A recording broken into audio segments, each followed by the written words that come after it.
Bismillahirrahmanirrahim. Assalamualaikum warahmatullahi wabarakatuh. Innal hamdalillah nahmaduhu wa nasta'inuhu wa nastaghfiruh wa na'udzu billahi min syururi anfusina wa sayyiati a'malina. Man yahdihillahu fala mudhillalah wa man yudlil fala hadiyalah. Asyhadu an la ilaha illallah wahdahu rabbi la syarikalah wa asyhadu anna Muhammadan abduhu wa rasuluhu alladzi la nabiyya ba'dah. Rabbi israh li sadri wa yassir li amri wahlul 'uqdatam min lisani yafqahu qauli amma ba'du. Ma'asyiral muslimin wal muslimat yang dimuliakan Allah Subhanahu wa taala. Pertama-tama saya ucapkan beribu-ribu terima kasih. Malam yashkurin nas lam yashkurillah. Siapa yang belum bisa bersyukur kepada manusia, maka belum dianggap bersyukur kepada Allah. Maka saya ucapkan jazakumullah khairan. Semoga Allah membalas kebaikan Anda semuanya, terutama penyelenggara yang sudah mengundang ana atau saya dari Batam, padahal mungkin banyak para duat, para ustadz yang mungkin lebih layak untuk bicara di pagi hari ini. Akan tetapi saya pula yang kemudian diminta untuk berbicara di hadapan para hadirin dan hadirat. Dan saya juga berterima kasih terutama kepada penyelenggara dari Polenis Islamik ataupun di sini UKM Jazirah yang mengadakan acara ini, sehingga saya bisa bertatap muka walaupun lewat media. Sebagaimana Allah Subhanahu wa taala kumpulkan kita pada tabligh akbar di pagi hari ini walaupun lewat media di dunia, semoga kita juga dikumpulkan oleh Allah Subhanahu wa taala kelak di surganya yang penuh dengan nikmat yang Allah anugerahkan kepada setiap penghuninya.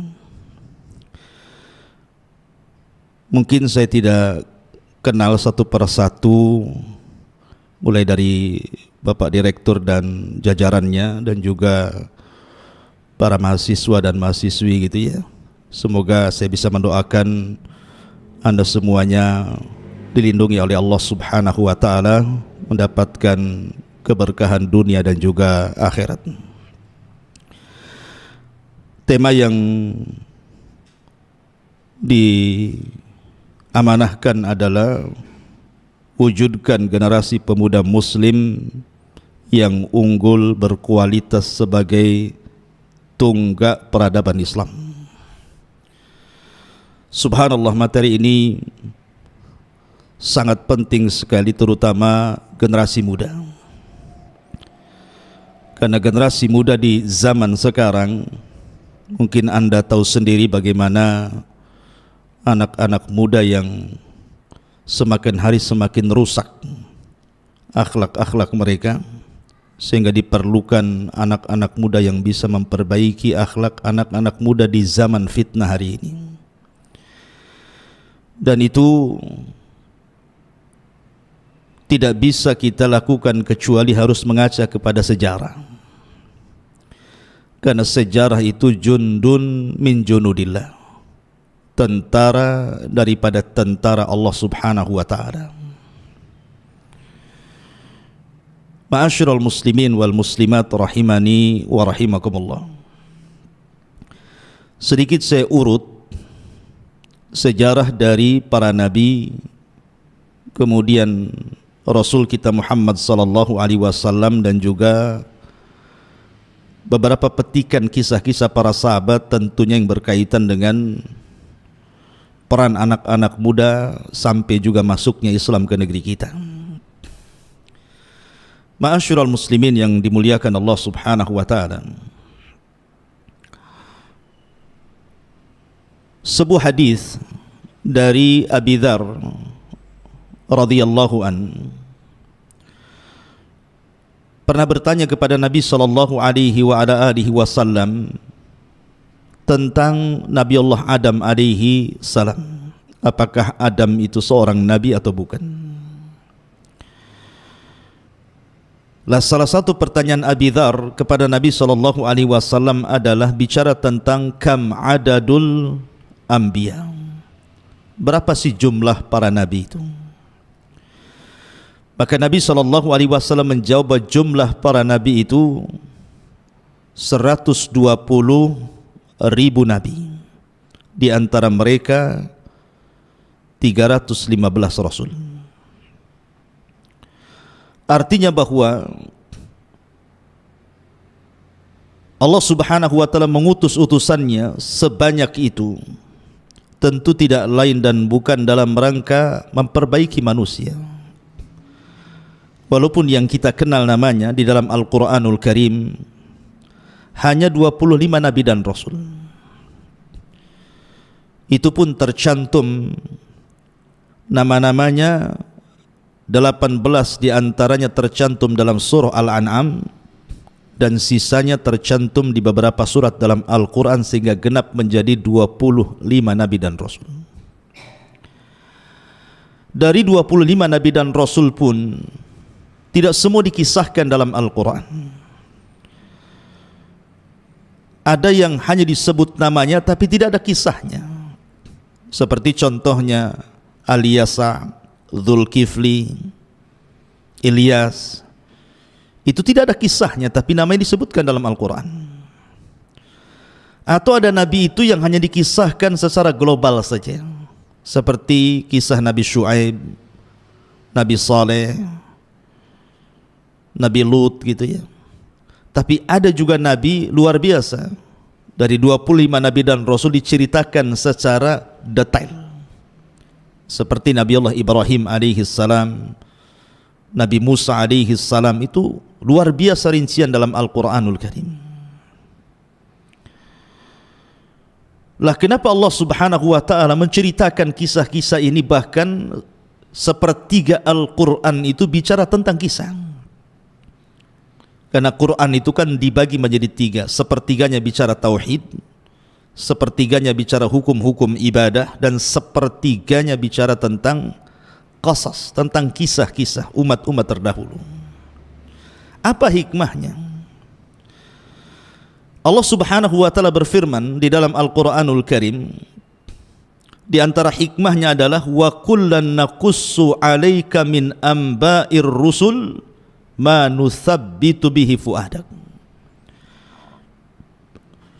Dan kami kisahkan kepadamu wahai Muhammad tentang kisah-kisah para rasul, kisah-kisah para nabi sebelummu, itu dalam rangka memantapkan hatimu. Dan ibrah dalam Al-Quran itu bukan hanya khitabnya kepada Nabi SAW saja, tetapi juga khitabnya kepada kita sebagai umatnya. Seolah-olah Allah Subhanahu wa taala ingin katakan, ketika Allah Subhanahu wa taala menceritakan para nabi dan rasul dalam Al-Quran itu ada sebuah pelajaran besar. Ketika Allah Subhanahu wa taala umpamanya menceritakan tentang kisah Nabi Nuh, ada pelajaran besar bagaimana kesabaran Nabi Nuh dalam menghadapi dakwah terhadap kaumnya. Maka itu akan dialami oleh setiap para pendakwah. Ketika Allah Subhanahu wa taala mengkisahkan kisah Nabi Ayyub alaihi salam, seolah-olah Allah ingin memberikan pelajaran kepada kita bahwa kita dituntut untuk sabar ketika mendapatkan musibah. Bagaimana Ayyub sabarnya ketika diberikan musibah oleh Allah Azza wa Jal berupa penyakit, 18 tahun dia sabar dengan penyakitnya. Ketika Allah Subhanahu wa taala mengkisahkan kisah Lut umpamanya, bahwa Lut dihadapkan kepada sebuah kaum yang rusak akhlaknya. Tidak ada kaum serusak kaum Sodom yang Lut diutus di situ. Bahwa generasi anak muda akan menghadapi masa-masa yang mungkin pernah terjadi di zaman Nabi Lut, dan bagaimana cara mengatasinya, maka Allah kisahkan ya. Atau seperti Allah subhanahu wa ta'ala mengkisahkan umpamanya kisah Nabi Allah Ibrahim alaihi salatu wassalam, bagaimana Ibrahim anak muda yang tangguh ketika berhadapan dengan Namrud, dan itu akan dialami oleh setiap para duat dan para da'i, dan begitu seterusnya. Artinya bahwa tidak ada yang tidak ada pelajarannya ketika Allah subhanahu wa ta'ala mengkisahkan para nabi, terutama kisah Nabi kita Muhammad sallallahu alaihi wasallam. Banyak pelajaran, bahkan syarat pelajaran yang Anda akan dapati ketika kita bicara tentang kisah sosok manusia terbaik umat ini, Rasul Muhammad sallallahu alaihi wasallam. Nanti saya akan uraikan kisah-kisah, pelajaran-pelajaran khususnya untuk membangkitkan generasi anak muda di zaman sekarang, bagaimana menghadapi fitnah yang sudah menyebar di tengah-tengah kita. Ma'asyiral muslimin yang dimuliakan Allah subhanahu wa ta'ala, kalau kita melihat beberapa kisah dalam Al-Quranul Karim yang berkaitan dengan peran anak muda atau generasi muda, itu luar biasa. Al-Quran itu menceritakan tentang kisah-kisah anak-anak muda yang kita bisa petik pelajarannya. Yang pertama, Anda bisa baca dalam surah Al-Anbiya ayat 58 atau 60 sampai 58 sampai 60. Ketika Allah subhanahu wa ta'ala mengkisahkan sosok anak muda yang Allah subhanahu wa ta'ala katakan, qalu sami'na fatan yadhkuruhum yuqalu lahu Ibrahim. Mereka berkata bahwa kami mendengar ada anak muda. Lihat bahasa Quran, Allah mengatakan dengan kalimat fatan, anak muda. Anak muda ini bernama Ibrahim. Maksudnya Nabi Allah Ibrahim alaihi salam. Nabi Ibrahim alaihi salatu wassalam adalah anak muda pemberani. Bayangkan, dia sendirian menghadapi penguasa dunia yang zalim, Namrud. Kita tahu bahwa di dunia ini ada 4 raja yang pernah menguasai dunia, 2 mukmin dan 2 kafir. Adapun yang mukmin adalah Nabiullah Sulaiman alaihi salam dan juga Raja Dzulqarnain yang disebutkan dalam surah Al-Kahfi. Adapun yang kafir ada namanya Namrud dan juga Bukhtun Nasr yang menghancurkan Palestina dan membantai kaum Yahudi pada zamannya. Lah ada anak muda namanya Ibrahim alaihi salam sendirian menghadapi raja yang sangat zalim. Dengan keberaniannya dia menghancurkan patung-patung istana. Sebenarnya tujuan Ibrahim bukan menghancurkan patung. Buat apa patung dihancurkan? Toh juga bisa dibuat lagi.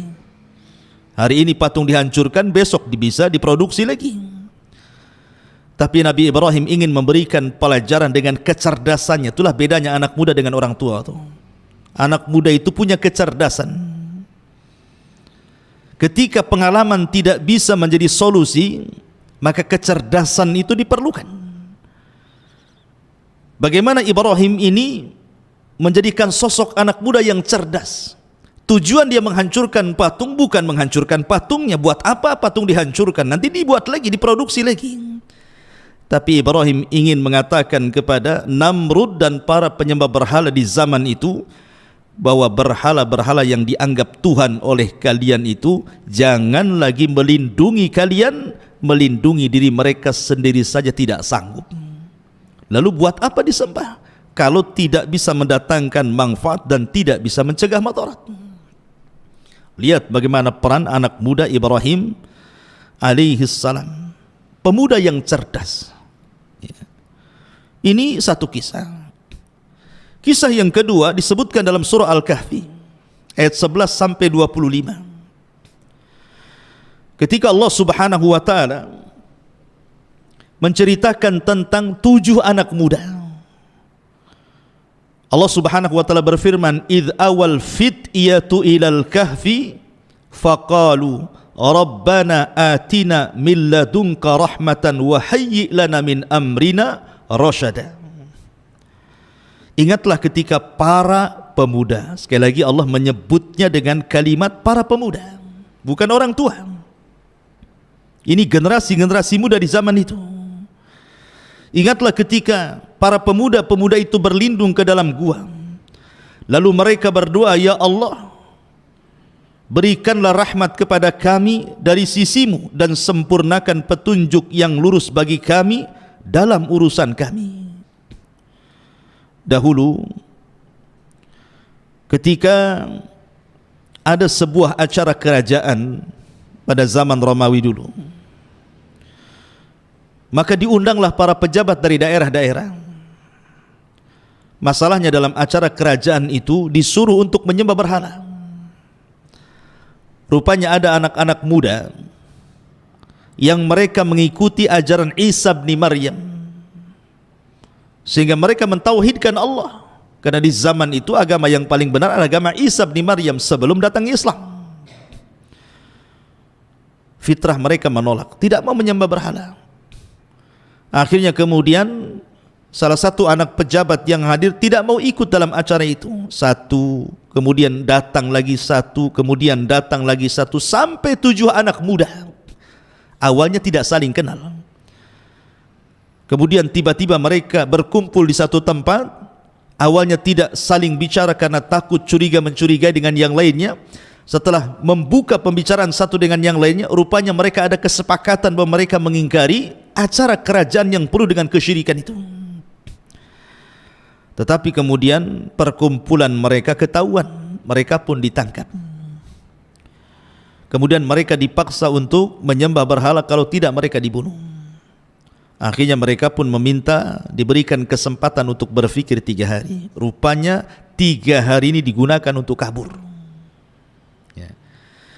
Maka kemudian larilah 7 anak muda ini dan seekor anjing. Rupanya mereka lari ke perbukitan. Disitulah menemukan sebuah gua yang sangat dalam, yang sangat besar. Dalam bahasa Arab disebut kahfun namanya. Makanya suratnya disebut suratul kahfi.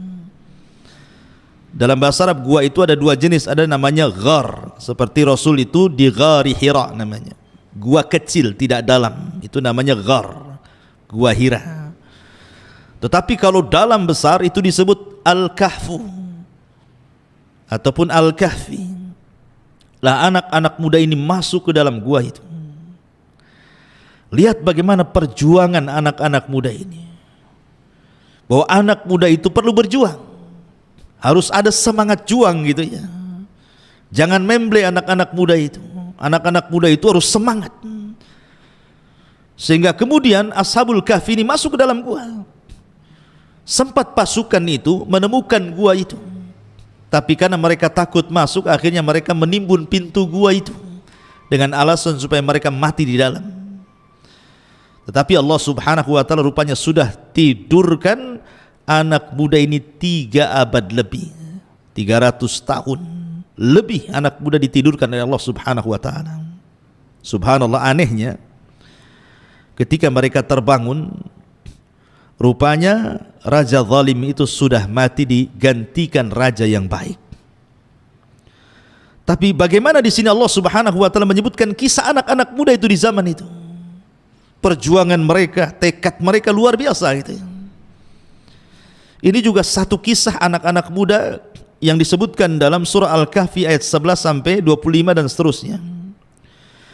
Kemudian juga Anda bisa baca dalam surah Yusuf ayat 24 sampai seterusnya. ketika bercerita tentang Nabi Yusuf alaihi salam, di mana Allah Subhanahu wa taala menyebutnya Yusuf itu dengan kalimat fataha, anak muda. Wa qala niswatun fil madinati imra'atul aziz turawidu fataha an nafsihi qad saghafaha hubba. Dan perempuan-perempuan di kota itu berkata, istri Al-Aziz menggoda dan merayu pelayannya yang masih muda. Di sini Allah Subhanahu wa taala menyebut dengan kalimat fata. Fata itu anak-anak muda, artinya Yusuf ketika itu anak muda. Dalam sirah itu disebutkan usianya 20 tahun ketika dirayu oleh Zulaiha itu. Dan usia 20 tahun masih muda. Ya. Jadi Nabi Yusuf alaihi salatu wasallam ketika dibeli oleh Imra'atu Aziz itu usianya 10 tahun. Kemudian tinggal di rumah Al-Aziz itu 10 tahun. Jadi usianya 20 tahun tuh. Nampak ketampanannya. Ketika kemudian Zulaiha tertarik dengan Nabi Allah Yusuf alaihi salatu wasallam, seorang nabi yang diberikan separuh ketampanan Adam itu. Bahkan dijelaskan itu pintu itu sudah tertutup, terkunci, sehingga Yusuf tidak mungkin keluar dari situ.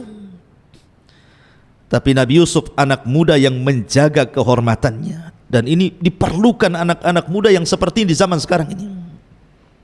Zaman yang penuh dengan fitnah ini diperlukan kebersihan hati seperti Nabi Yusuf.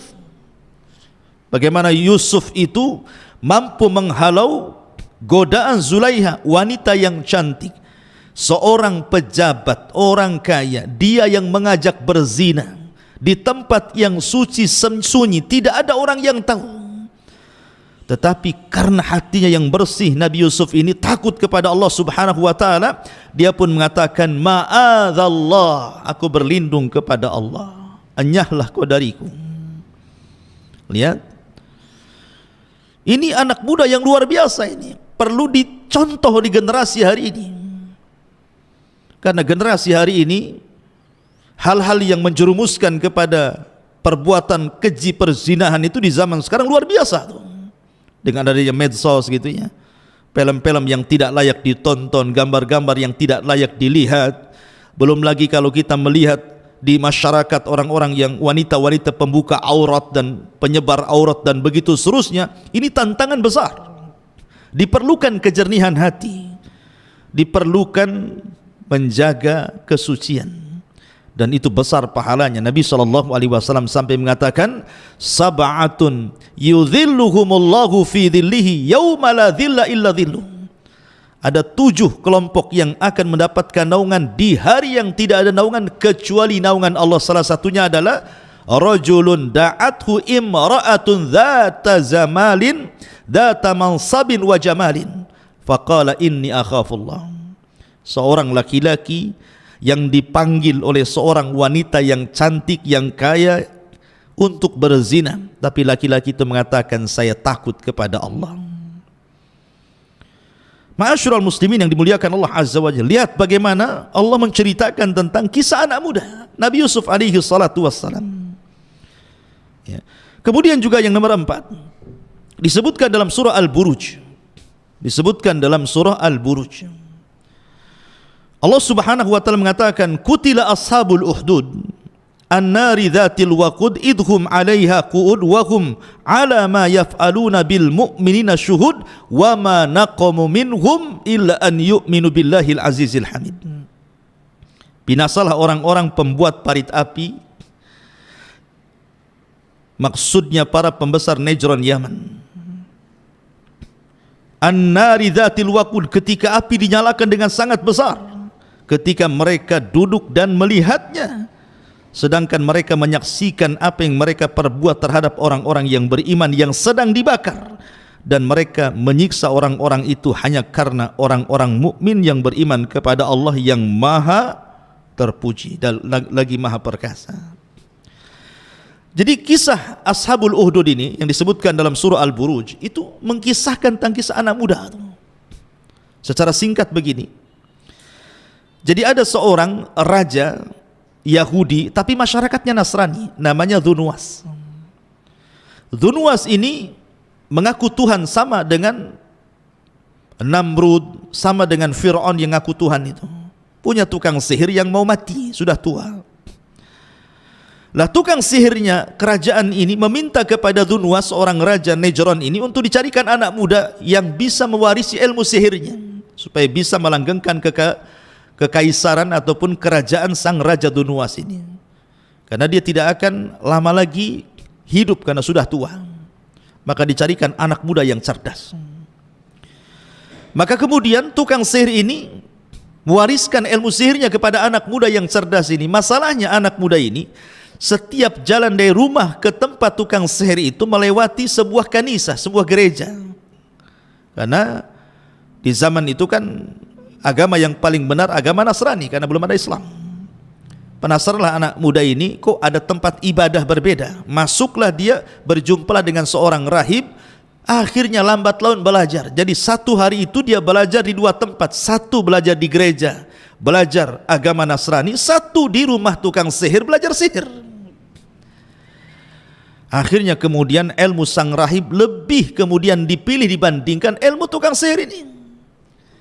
Sampai akhirnya kemudian ketika dia ingin membanding-banding, ini benar mana nih, ilmu tukang sihir kah ataukah ilmu sang rahib ini?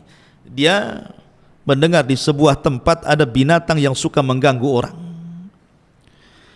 Kemudian dia pun mendatangi tempat tersebut, diambilnya kerikil sebiji jari. Kemudian dia pun mengatakan, ya Rabb, kalau seandainya ilmu yang diajarkan kepadaku dari sang rahib jauh lebih benar dibandingkan ilmu tukang sihir ini, maka tolonglah, bunuhlah binatang yang mengganggu masyarakat itu, tanpa dia berkomat kamit, tanpa dia membaca mantra, ya, karena dia hanya tawakal dengan ilmu sang rahib. Dilemparnya batu itu, kena pula binatang yang buas itu, mati seketika tanpa menggunakan sihir, langsung mati.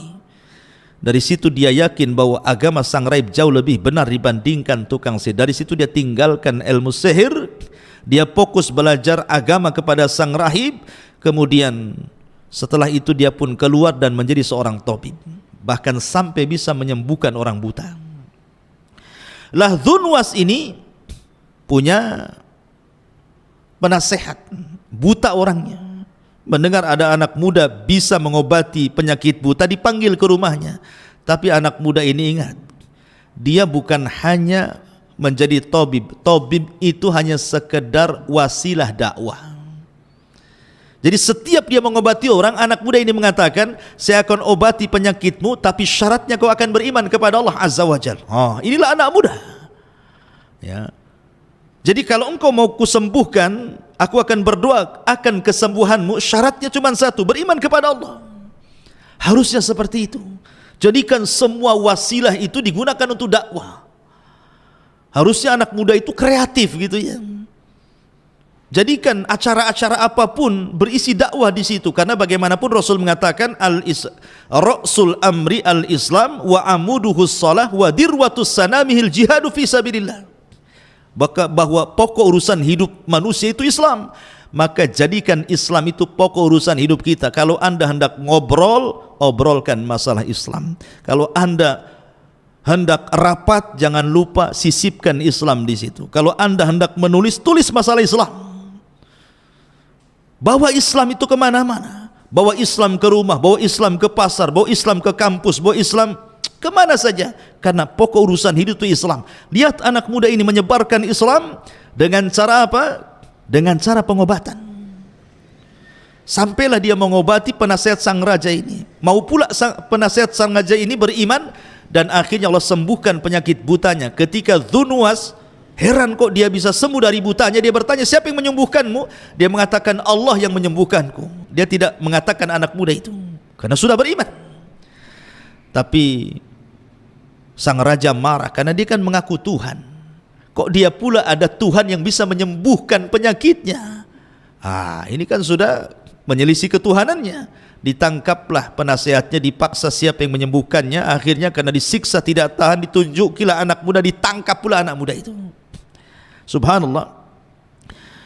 Kemudian anak muda dipaksa, dan siapa yang mengajarinya? Karena tidak tahan juga disiksa, terpaksa dikasih sang rahib, ditangkap pula sang rahib itu. 3 orang dijebloskan ke dalam penjara. Akhirnya sang rahib dengan penasihat raja ini digergaji kepalanya karena tidak mau murtad, dan di halayak manusia. Tapi anak muda ini ingin diberikan hukuman yang lebih oleh sang raja. Tapi subhanallah, cara apapun yang dilakukan sang raja untuk membunuh anak muda ini tidak bisa. Dibawa ke atas bukit dengan pasukannya, tiba-tiba bukit bergetar, semua pasukannya jatuh mati, anak muda tidak mati. Dibawa ke laut dengan pasukannya, kemudian datang ombak menghempas perahunya, semua pasukannya tenggelam, anak muda ini selamat. Setiap upaya pembunuhan, anak muda ini selamat. Sampai sang raja sudah pusing bagaimana cara membunuhnya. Tapi anak muda tahu diri, kemanapun dia pergi pasti akan ditangkap. Sehingga dia ingin kematiannya itu bermanfaat. Maka dia mengatakan kepada sang raja, boleh kau bunuh aku, tapi syaratnya satu, kumpulkan manusia, gantung aku di hadapan manusia. Kau hanya bisa membunuhku dengan panah yang akan kuberikan, tapi syaratnya ketika kau panah diriku, kau harus mengucapkan Bismillahirrabbilgulam, dengan menyebut Rabb, nama Rabbnya anak muda ini. Raja ini kadang sudah kalut, dia tidak peduli dengan ucapan itu. Akhirnya anak muda itu kemudian diikat di tiang gantungan. 2000 masyarakat Najran yang Nasrani menyaksikan. Sang raja sudah membidik dengan panahnya. Dia pun tidak lupa mengucapkan di hadapan manusia persis seperti yang dikehendaki anak muda itu, Bismillahirrabbilgulam, dengan menyebut nama Allah Rabbnya anak muda itu. Melesatlah panah kena ke pelipis matanya, meninggal anak muda ini. Ketika meninggal anak muda ini, serentak 20.000 masyarakat Najran mengatakan amanna bi Rabbil Gulam, kami beriman dengan Rabbnya si fulan itu. Kenapa? Karena sang raja tidak sadar dengan mengucapkan kalimat itu menggugurkan ketuhanannya. Sumber iman. Harusnya anak muda itu lebih banyak manfaatnya, gitu maksudnya. Mati satu, tumbuh 20.000, makin stres raja. Akhirnya raja pun menutup benteng, membuat parit api, dimasukkan satu persatu yang 20.000 ke dalam api. Mereka tidak ada satupun yang murtad. Lihat bagaimana anak muda ini menjadikan jalan hidayah. Harusnya Anda demikian. Ya, anak-anak muda ini harusnya sebagai pintu kebaikan, membuka pintu kebaikan kepada orang. Makanya Rasul mengatakan ketika ditanya siapa manusia yang paling manfaat itu wahai Rasul, kata Rasul, anfa'uhum linnas, orang yang paling bisa memberikan manfaat kepada manusia. Ya. Ini dalam surah Al-Buruj. Kemudian dalam surah Al-Kahfi ayat 61 sampai 65 juga disebutkan kisah anak muda. Allah Subhanahu wa taala berfirman, wa idz qala Musa li fatah la abrah hatta ablugha majma'al bahraini aw amdi hukuba. Dan ingatlah ketika Musa berkata kepada pembantunya anak muda. Fatah itu artinya anak muda. Ya. Aku tidak akan berhenti berjalan sebelum sampai ke pertemuan dua lautan, atau aku akan berjalan terus bertahun-tahun antah barantah. Jadi begini ciri kisahnya. Suatu ketika Musa berceramah di depan Bani Israel. Tiba-tiba kemudian ada orang mengatakan, wahai Musa, adakah orang yang lebih alim dari kamu? Musa lupa mengucapkan insya Allah, langsung mengatakan tidak ada.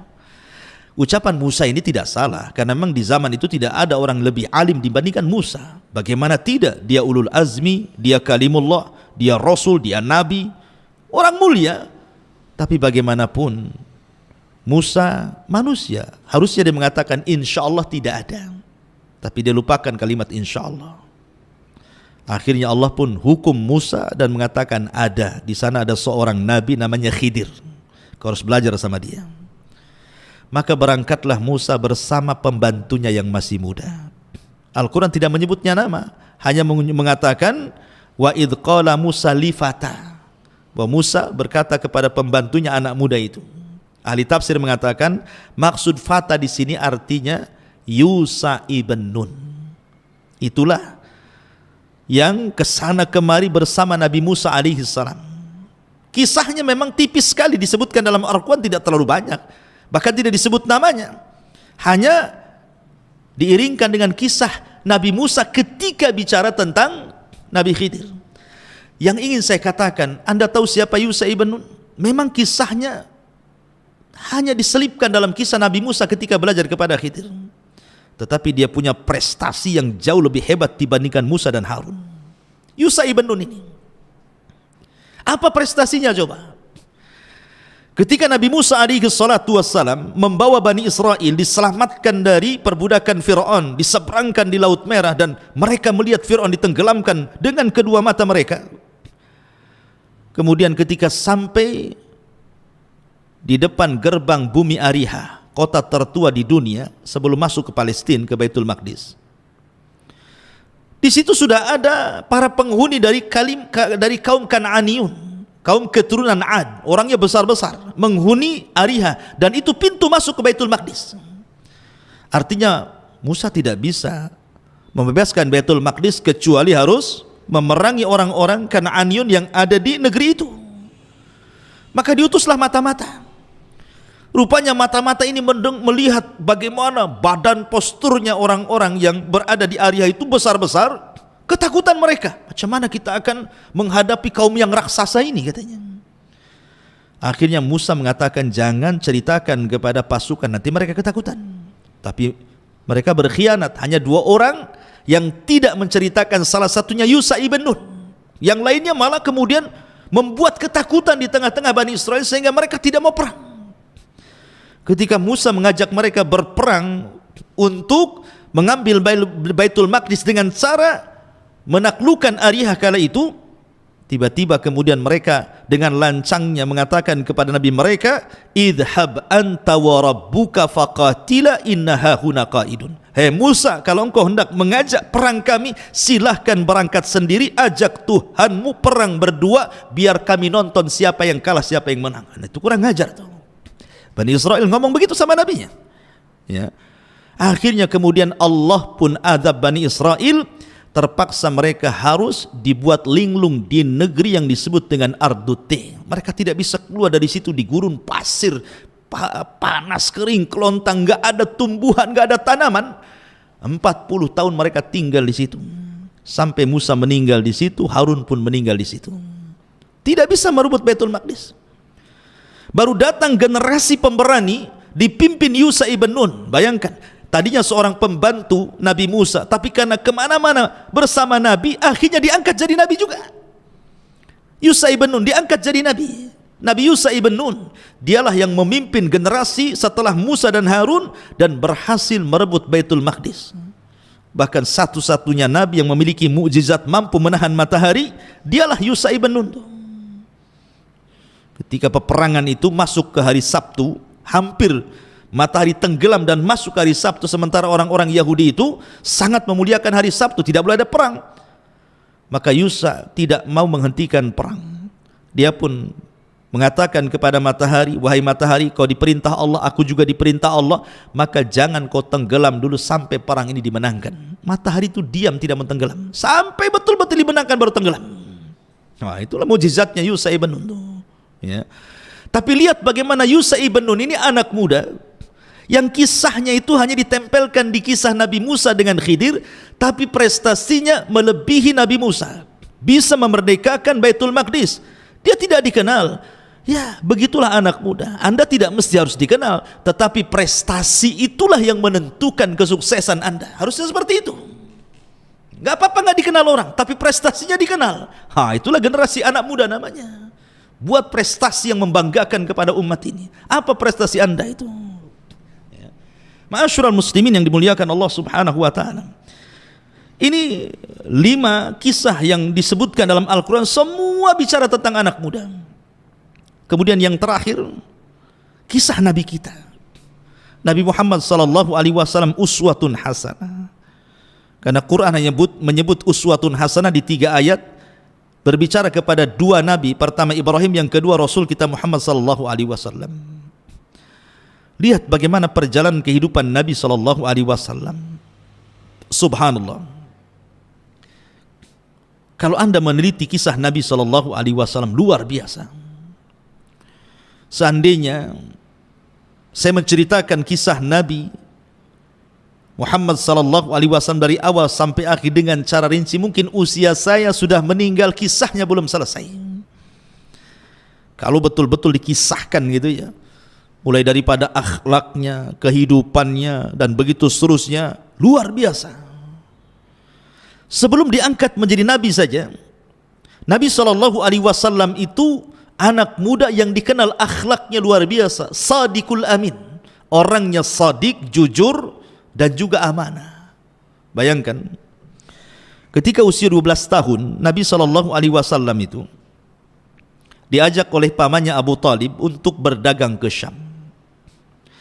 Tetapi masalahnya ketika sampai di perbatasan Syam, rupanya dicegat oleh seorang Buhaira, seorang rahib namanya Buhaira rahib. Ini seorang pastor yang sangat ekstrim gitu ya. Kalau melihat sirahnya gitu, dia diusir oleh pastor-pastor yang lain karena terlalu ekstrim. Ya, karena terlalu memegang ajaran Nasraninya itu di zaman itu. Lah, pastor ini atau rahib ini, karena dia banyak membaca, sehingga dia akhirnya meramalkan sebuah ramalan tentang akan munculnya seorang nabi. Kemudian ketika pada waktu Rasul berjalan dengan Abu Talib, rupanya tanda-tanda itu ada. Makanya dia kemudian menunggu di perjalanan, setiap ada kafilah yang datang dari negeri Arab ke Syam, dicegat. Kemudian dilihat ada enggak tanda-tanda kenabian. Sampailah ketika kafilah Abi Talib kemudian berpapasan dengan dia, dilihat ada tanda-tanda yang aneh, dihentikan, kemudian diajak makan. Rupanya betul apa yang selama ini ditunggu-tunggu tentang kemunculan seorang nabi. Nabi itu sudah ada di hadapannya. Rasul ketika itu masih usia 12 tahun. Apalagi ketika melihat stempel kenabian yang ada di bahu Rasul, maka makin jelaslah bahwa dia seorang nabi. Dari situ kata Buhaira rahib, sebaiknya jangan kau lanjutkan perjalanan wahai Abu Talib ke Syam, sebab kalau orang-orang Yahudi di Syam tahu dia bakal seorang nabi, akan dibunuh dia. Sebaiknya pulang lagi. Maka Nabi SAW tidak jadi ke Syam, kemudian pulang lagi. Tetapi Nabi SAW usia 12 tahun ya, usia 12 tahun itu kalau sekarang mungkin baru SD, SMP aja belum. 12 tahun itu belum lulus SD kan. Tapi Nabi SAW sudah pekerja keras. Ketika dia tidak bisa dilatih berniaga ke Syam, ingat orang Arab itu, orang Mekah khususnya di zaman itu, yang namanya dunia perdagangan itu sudah mengakar dan mengurat di darah-darah mereka. Memang mereka luar biasa, pakar-pakar dagang. Sampai Allah Subhanahu wa taala abadikan kebiasaan mereka dengan firman-Nya, li'ila fi Quraisyin ila fihim rihlatas syita'i was-saif. Jadi kebiasaan orang-orang Mekah di zaman itu suka rihlah, melakukan perniagaan di musim dingin dan musim panas, ke Syam dan juga ke Yaman. Ya. Sehingga dari kecil tuh mereka sudah ahli-ahli dagang. Itulah bagaimana kemudian Nabi SAW mengajarkan kepada kita, khususnya kita ya, anak-anak muda, generasi muda itu dilatih kemandirian. Nabi loh sudah menjadi penggembala kambing, cari uang. Di usia SD mungkin di zaman sekarang ya, itu sudah cari uang, jadi penggembala kambing di Qararitul Qaum. Ya, artinya orang-orang kaya yang punya kambing, nanti saya rawat kambingnya, kamu kasih upah berapa? Ya. Itulah pekerjaan Nabi SAW. Dari sini ada ibrah kepada kita apa? Kemandirian, jangan nyusahkan orang tua. Ini subhanallah, terkadang anak-anak muda di zaman sekarang dari SD, orang tua yang kasih biaya, masuk SMP gitu lagi, SMA iya, sudah jadi masuk juga ke universitas, sudah keluar masih nyusahkan orang tua. Kan ada orang kayak gitu tuh, masih minta la haula wala quwata illa billah. Harusnya kan mandiri gitu ya. Sudah terlampau lama dari SD sampai berkuliah ini, orang tua udah capek. Ada sebagian mereka menjual sawah mereka, ngutang sana sini untuk supaya generasi muda ini berpendidikan. Bukannya makin mandiri gitu ya, terkadang masih ada orang yang menengadahkan tangan pula, meminta-minta sama orang tuanya. Harusnya mandiri, harus seperti itu. Rasul lihat, diajarkan kemandirian di sini. 12 tahun jadi pengembala dia. Subhanallah. Ini ada, kenapa sebutan Shadiqul Amin, kenapa sampai muncul? Begini ceritanya. Jadi Nabi SAW itu kan banyak kawan-kawan sesama penggembala tuh, sama penggembala. Jadi ketika ada musim-musim pernikahan, walimatul arus gitu ya. Terkadang kawan-kawan sama penggembala itu ingin hadir ke tempat-tempat undangan-undangan pernikahan itu, tapi mereka bingung karena mereka harus meninggalkan kambing-kambing mereka. Akhirnya kemudian mulailah di antara mereka menitipkan kambing kepada Rasul. Tolonglah ini rawat dulu kambing saya ada acara dulu. Nah, seperti itu. Subhanallah, setiap Rasul dititipkan kambing oleh teman-temannya para penggembala itu, tidak ada satupun kambingnya yang mati, tidak ada satupun kambingnya yang hilang, tidak ada satupun kambingnya yang sakit. Bahkan kambingnya makin gemuk, dirawat luar biasa. Ingat, penggembala kambing itu bukan 1-2 kambing kayak tempat kita. Ya, kita saja pernah hidup di Timur Tengah sana, semiskin-miskinnya orang sana itu ya 100 kambing itu masih miskin kalau penggembala itu. Kambing ribuan gitu ya di sana. Apalagi penduduk Mekah itu memang di zaman itu makanan pokok adalah daging kambing. Lain dengan Madinah kurma gitu ya. Tetapi tentu kan beda. Makanya wajar orang Mekah itu makan kambing gak akan kolesterol, gak akan darah tinggi, karena itu makanan pokok mereka. Kenapa tidak menimbulkan penyakit gitu ya orang makan daging orang-orang Mekah itu? Karena berkat doa Nabi Allah Ibrahim ketika mendoakan makanan dihidangkan istri kedua Ismail, karena istri pertama diceraikan karena tidak punya akhlak, kemudian menikah lagi dengan istri kedua dan akhlaknya baik. Ketika dihadirkan kambing, daging kambing, dan itu menjadi makanan pokok penduduk Mekah, Ibrahim mengatakan Allahumma barik li ta'amihim wa syarabihim, ya Allah berkahi makanannya dan minumannya. Maka menjadilah Zam-Zam menjadi berkah, dan juga daging sebagai makanan pokok menjadi berkah sehingga tidak membawa penyakit. Ya, tapi ingat ya, ini kambing yang ada di Mekah. Jangan pula Anda yang di Semarang makan kambing saya. Ya, kalau 1 bulan saja orang di Semarang makan kambing, itu udah siap-siap aja masuk rumah sakit tuh, ya. Kolesterolnya naik semuanya gitu ya. Artinya bahwa kembali ke cerita. Jadi Nabi SAW ketika dititipi sesama penggembala itu, amanah luar biasa. Mulailah tersebar akhlak di tengah-tengah para penggembala kambing. Dan Nabi itu jarang bergaul dengan anak-anak muda, ya tidak bebas bergaul gitu, memilih-milih. Kalaupun hadir di walimatul arus, karena di zaman itu kan minuman khamar dan begitu seterusnya masih diminum gitu. Paling Nabi SAW terkadang tertidur, entah apa yang terjadi, kemudian selesai, kemudian pulang. Intinya bahwa Nabi mulai terkenal dengan amanahnya, Al-Amin. Kemudian Rasul tidak pernah berdusta, maka disebut sadiq, orangnya jujur. Melekatlah kalimat sadiqul amin. Makanya ini pula yang kemudian ketika di usia 20 tahun tiba-tiba ada seorang wanita tahirah yang suci, Khadijah bintu Khuwailid, wanita tajir kaya raya. Seandainya kekayaannya dikumpulkan dengan seluruh kekayaan laki-laki kaya di zaman itu, tetap Khadijah masih kaya. Wanita kaya luar biasa, tapi sudah disebut tahirah. Tahirah itu wanita suci karena dia menutup auratnya, padahal belum ada Islam. Rasul pun belum diangkat jadi nabi, tapi dia sudah menutup aurat tuh, Khadijah itu. Makanya disebut tahirah, wanita suci. Mendengar kok ada anak muda yang baik, tertariklah dia. Dicari, akhirnya berkenalan dengan Nabi SAW, diajak kerjasama berdagang dengan sistem mudharabah. Akhirnya Khadijah melihat bagaimana akhlak yang luar biasa, bagaimana keuntungan yang melimpah, dan begitu seterusnya. Belakangan dia tertarik dan ingin menikah dengan Nabi SAW. Lah dari sini saja kita bisa petik banyak pelajaran. Ya, bagaimana anak muda ini Nabi SAW mengajarkan kepada kita akhlak yang luar biasa. Rasul di usia 20 tahun ke bawah nih, ya. Tetapi lihat akhlaknya sudah dikenal. Akhlaknya sudah dikenal. Harusnya generasi muda ini yang paling dipentingkan hari ini, akhlak yang tidak ada. Yang hilang pada generasi muda hari ini akhlak. Akhlak kepada orang tua sudah hilang, akhlak kepada kerabat sudah hilang, akhlak kepada tetangga sudah hilang, kepada guru-guru dan begitu seterusnya. Ini akhlak yang hilang ini. Harus tanamkan akhlak-akhlak yang betul-betul. Jangan sampai kemudian anak muda ini mengikuti tren, ya kan?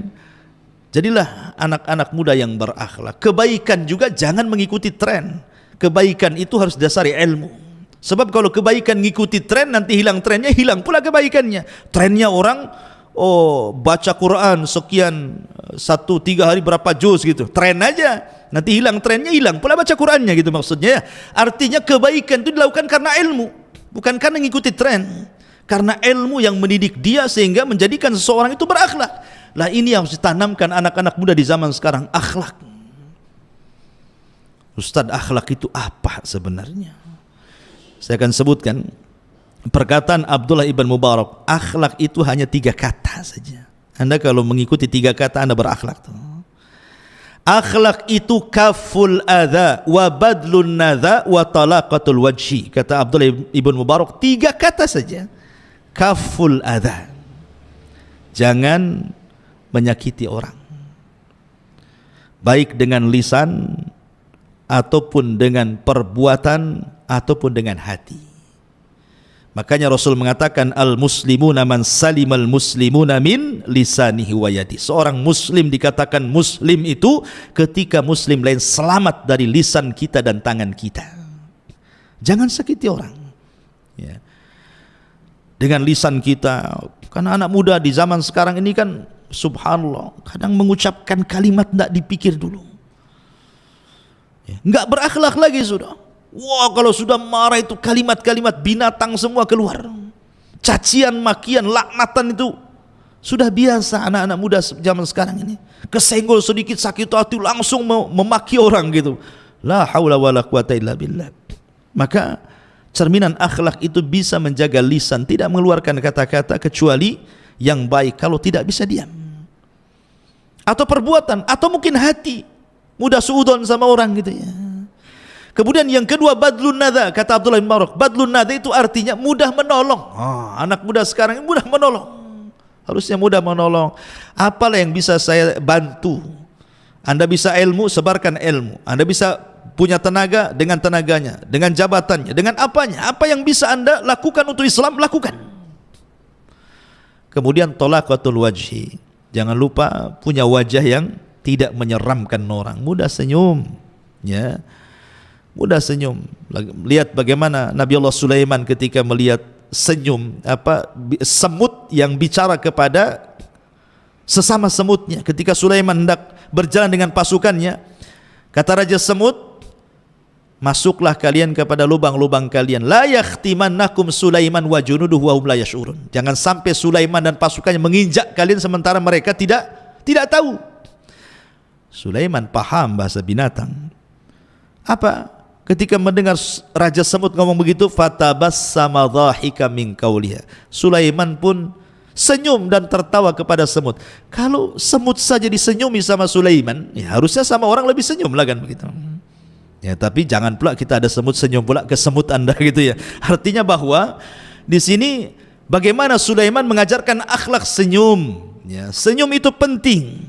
Orang kalau biasa senyum pasti manis senyumnya. Orang kalau jarang senyum, sekali senyum itu pahit rasanya. Ini apa kok senyum ini, ada masalah ini kan gitu. Ya. Ma'asyiral muslimin yang dimuliakan Allah Subhanahu wa taala. Intinya bahwa Nabi mengajarkan akhlak itu anak muda luar biasa. Makanya Rasul mengatakan bu'ithtu liutammima makarimal akhlak. Makanya ketika dia diangkat jadi nabi dan rasul, tidak ada yang mencela akhlak Nabi. Tidak ada. Ketika Rasul diangkat jadi Nabi dan Rasul, tidak ada yang mencela akhlak Nabi. Ya. Nggak ada yang mencela akhlak Nabi. Mereka tidak menerima dakwah Nabi itu bukan dari segi akhlaknya, tapi dari segi konten dakwahnya. Mereka tidak mau dinasehati. Tidak, ketika Nabi SAW mengajarkan tauhid untuk meninggalkan berhala, mereka nggak mau itu saja. Mereka berpegang kepada ajaran anak nenek moyang mereka. Dan subhanallah, di zaman periode Mekah itu yang banyak masuk Islam anak muda. Orang tua itu susah masuk Islam. Abu Jahal, CS itu susah masuk Islam. Mereka lebih berpegang kepada nenek moyang mereka. Anak-anak muda itu yang masuk Islam. Abu Bakar, Umar, Utsman, al-asyaratul mubasysyiruna bil jannah. Kalau Anda tahu 10 sahabat yang dijadikan masuk surga itu semua anak muda. Yang usianya 30 tahun ke atas cuma 3 orang. Abu Bakar, Utsman, Abdurrahman ibn Auf. Coba. Yang usianya 30 tahun ke bawah itu 5 orang. Bahkan yang usianya 20 tahun ke bawah Itu 2 orang.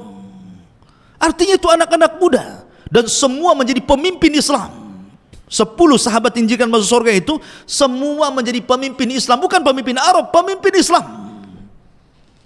Semua menorehkan sejarah dan semua mengajarkan pendidikan kepada generasi muda. Lihat Abu Bakar, Umar, Uthman, Ali, Tolha, Zubair. Subhanallah, kalau Anda membaca biografi mereka, luar biasa. Pelajaran besar bagi generasi muda itu. Ma'asyiral muslimin, coba. Nabi SAW berdakwah itu tidak lama, berbeda dengan nabi-nabi sebelumnya.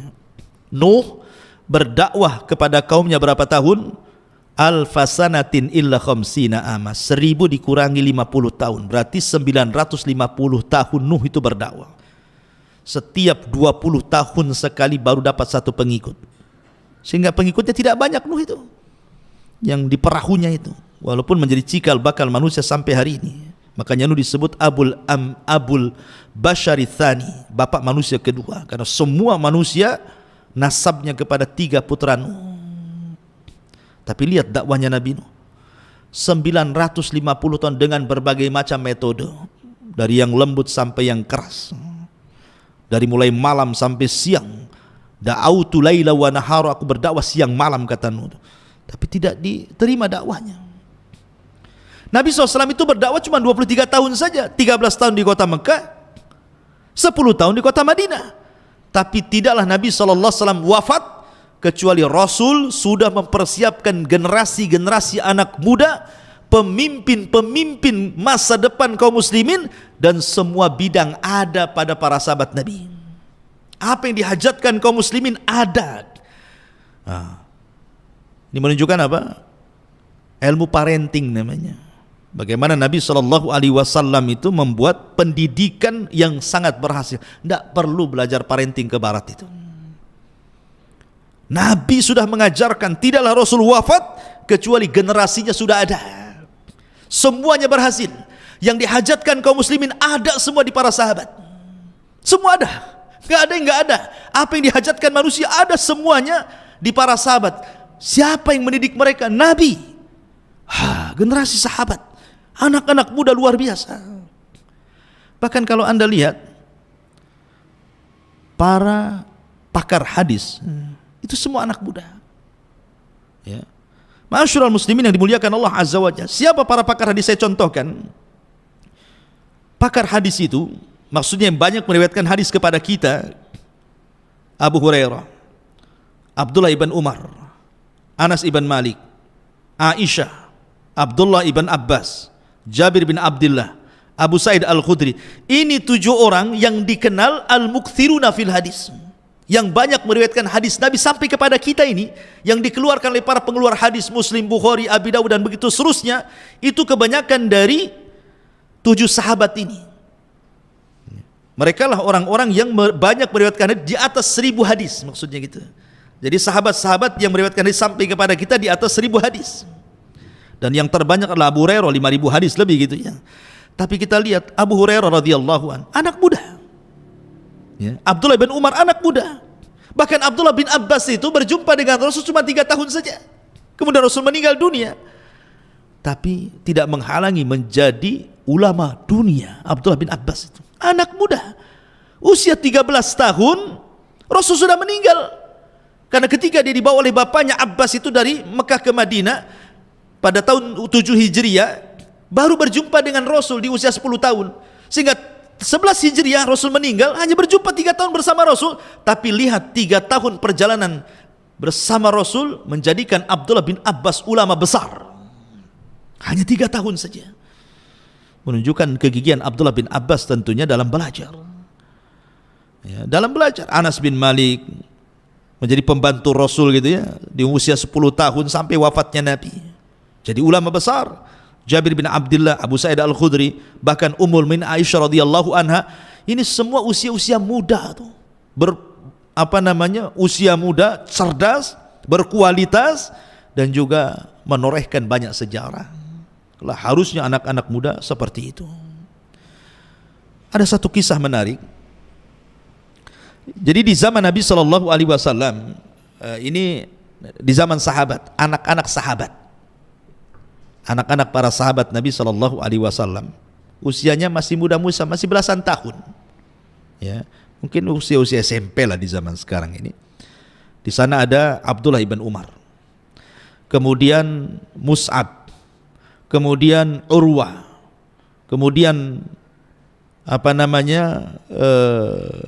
satunya Abdul Malik ibn Marwan. Jadi 4 sahabat ini, anak-anak sahabat ini, anak-anak sahabat nih. Abdullah ibn Umar, anak daripada Umar ibn Khattab. Kemudian Mus'ab ibn Zubair, putra daripada Zubair ibn Awam. Urwah bin Zubair juga sama, putra daripada Zubair ibn Awam. Kemudian Abdul Malik ibn Marwan. Abdul Malik ibn Marwan, putra daripada Marwan, sahabat Nabi.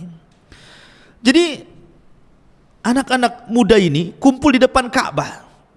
Ya, karena mereka bukan anak-anak muda jalanan, bukan anak-anak muda yang hidup di jalan-jalan, trek-trekan zaman sekarang ini kan, nongkrong di jembatan. Bukan, mereka bukan anak-anak muda gaya anak muda zaman sekarang gitu ya, nongkrong tapi pegang-pegang botol minuman keras. Nah, mereka anak-anak muda terdidik. Yang namanya anak-anak muda terdidik tentu kalau berkumpul yang dibicarakan pasti soal cita-cita masa depan. Kamu kalau sudah besar nanti ingin jadi apa, gitu bahasanya. Itulah anak muda. Harusnya seperti itu anak muda ini. Ini kumpul, kalau laki-laki cerita perempuan, kalau perempuan cerita laki-laki. Mau jadi apa Anda ini? Ya. Lihat bagaimana ini 4 anak-anak sahabat ini bercerita tentang cita-cita. Yang lain mengatakan, wahai Mus'ab, kalau engkau besar ingin jadi apa? Ya. Kalau engkau wahai Urwah ingin jadi apa? Kalau engkau ya Abdullah ibn Malik ingin jadi apa? Maka kata Mus'ab, dia mengatakan, kalau aku besar, aku ingin menjadi orang besar dan menikahi 2 wanita dari pembesar, Aisyah bintu Tolha dan Sakinah bintul Hasan. Ada Urwah mengatakan, kalau aku tidak, aku ingin menjadi ulama yang diambil ilmunya. Ini luar biasa. Apa kata Urwah? Saya ingin menjadi ulama, atamanna an yu'khad anil ilmu. Aku bercita-cita aku ini jadi orang alim dan orang-orang mengambil ilmu dariku. Luar biasa himmahnya ini. Kemudian Abdul Malik bin Marwan, kalau saya tidak, saya bercita-cita menjadi khalifah. Itu kan mantap cita-citanya gitu. Cita-cita besar semua tuh. Dalam riwayat juga Abdullah bin Zubair ikut juga di situ. Saya ingin menjadi penguasa Hijaz katanya. Luar biasa ini. Lihat anak-anak muda itu kalau ngomong cita-citanya itu masa depan dia. Ya. Anak muda zaman sekarang ini cita-citanya aneh-aneh. Subhanallah ya. Kalau udah kumpul sesama mereka itu yang diceritakan tidak jelas gitu. Lihat anak-anak muda di zaman itu menjadi percontohan, memiliki cita-cita besar ke depan, membangun bangsa, membangun peradaban, ilmu begitu ya. Itulah cita-cita mereka. Giliran mereka tanya sama Abdullah ibn Umar, Abdullah ibn diam saja. Orang mereka, wahai Abdullah ibn Umar, kalau engkau dari tadi diam, kau ini kalau sudah besar nanti ingin jadi apa? Subhanallah. Abdullah ibn Umar lain pula dia cita-citanya. Dia mengatakan, tamannaitu an adkhulal jannah. Aku hanya bercita-cita ingin masuk surga. Ini yang satu lain nih. Ini yang 4 ini atau yang 3 tadi itu bicara tentang dunia semua tuh. Ya. Tapi yang satu ini pula cerita akhirat. Subhanallah. Karena mereka anak-anak muda yang gigih, yang betul-betul mengejar cita-cita. Semua yang dicita-citakan menjadi kenyataan semuanya. Urwah menjadi ulama besar. Siapa tidak kenal Urwah ibn Zubair? Alim, ulama besar. Seorang talabul ilmi harus kenal siapa Urwah. Kalau anda baca kitab-kitab tafsir, banyak kemudian tafsir-tafsir yang diambil dari perkataan Urwah ibn Zubair ini. Abdul Malik ibn Marwan menjadi khalifah. Abdullah ibn Zubair menjadi khalifah. Semua tercapai cita-citanya kecuali Abdullah ibn Umar. Ya karena cita-citanya tidak di dunia dia. Dia cita-cita ingin masuk surga. Ya kan? Tapi lihat himmahnya luar biasa, semangatnya loh. Itulah anak muda namanya ya. Itu anak muda. Didikan siapa mereka coba? Didikan Nabi SAW. Nabi yang mendidik mereka seperti itu. Ya. Jadi generasi muda harus bangkitnya. Jangan loyo. Ya.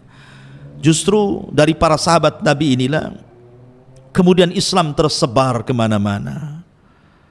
Di zaman Khulafaur Rasyidin saja sudah kemana-mana tuh. Di zaman Utsman saja sampai ke daratan Afrika sana. Bahkan di zaman Utsman inilah sabda Rasul terbuka bahwa kalian akan membawa pasukan melewati lautan. Di zaman Utsman terjadi melewati lautan sampai daratan Afrika itu kemudian dikuasai kaum muslimin. Dan di zaman Khulafaur Rasyidin sudah hampir sebagian besar dunia sudah tersebar Islam kemana-mana. Ya. Sampai kemudian dengan berkembangnya Islam dari satu daerah ke daerah berikutnya sampai pula ke negeri kita. Walaupun tentu dengan berbagai macam versi lah Islam masuk ke Nusantara ini. Ada yang versi Gujarat tahun berapa itu 13 abad 13 Masehi gitu ya. Ada yang mengatakan versi Persia gitu ya. Ada yang mengatakan versinya Arab, Mekah gitu ya.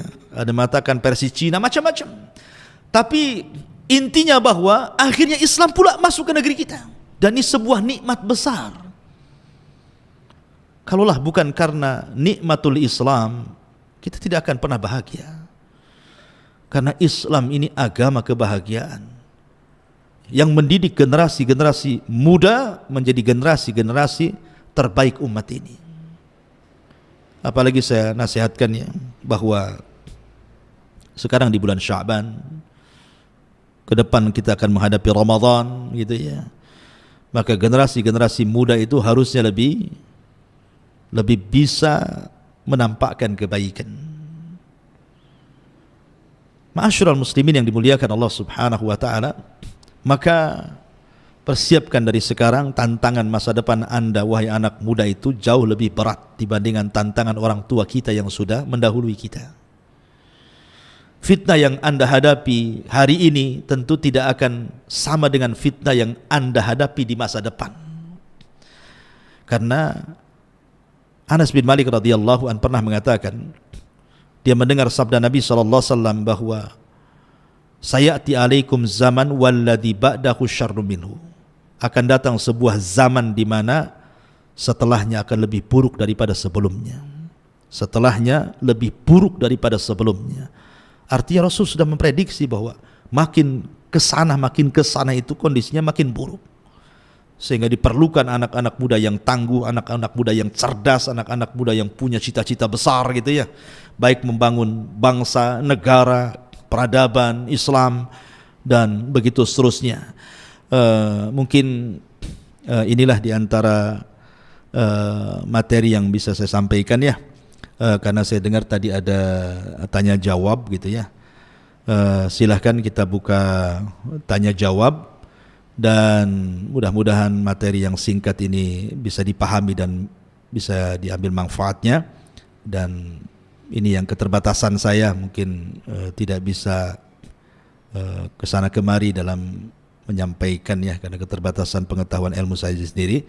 Tapi kita kembangkan saja di tanya jawab. Saya kembalikan kepada moderator, fal yatafaddal mashkura.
Dianita Vega.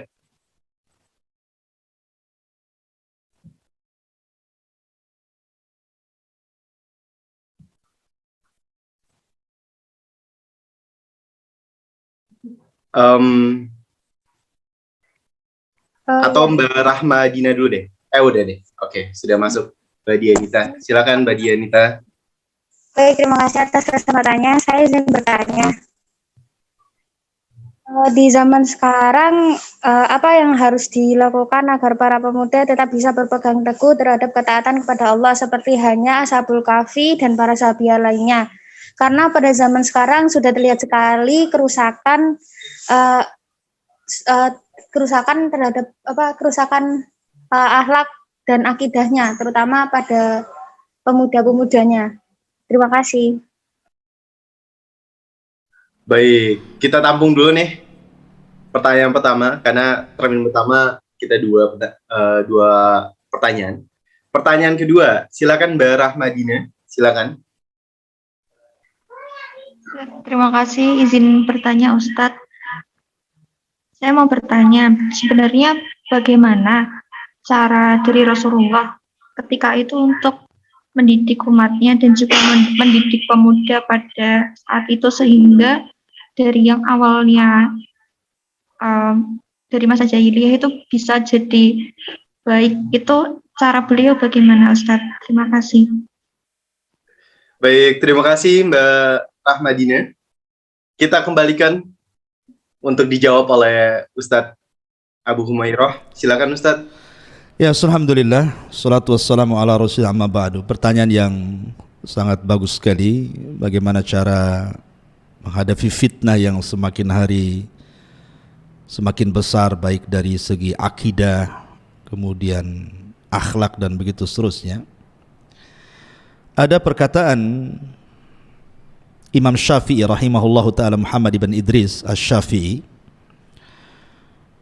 Dia mengatakan, isbir ala murril jafa min muallimin fa inna rusubal ilmi fi nufratihi wa man lam yaduk murra ta'allumi sa'atan tadarra'a dhullal jahli tula hayati wa man fatahu ta'lim waqta syababihi fakabbir alaihi arba'an liwafatihi wa dhatul fata wallahi bil ilmi wat tuqa idza lam yakuna la i'tibar lidati.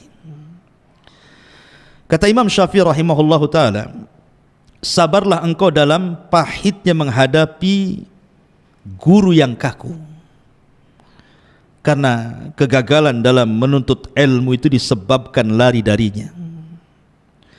Barang siapa yang tidak pernah merasakan pahitnya menuntut ilmu walaupun sesaat saja, maka dia akan merasakan hinanya kebodohan sepanjang hidupnya. Siapapun yang tidak belajar di waktu mudanya, maka bertakbirlah 4 kali akan tanda wafatnya.